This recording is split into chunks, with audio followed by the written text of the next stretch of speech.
Mheshimiwa Rais, amani haina bei, na Watanzania mumeelewa vizuri msemo huo, kwani kutoka zaidi ya miaka 60 Tanzania iliendelea kuwa mfano wa amani na utulivu, umoja na maendeleo. Kwa hiyo katika muhula unaoanza leo na hata baadaye, tunaitakieni Tanzania kuendelea na mfumo huyo huyo, yaani nchi ya amani, utulivu, ukarimu, maridhiano na maendeleo.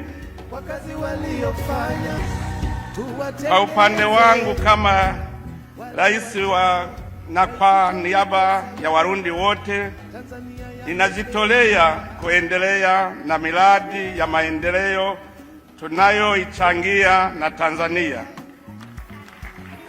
Ningependa pia kuzungumzia umuhimu wa kuzingatia na kulinda usalama wa mipaka ya nchi zetu, tukitumika bega kwa bega.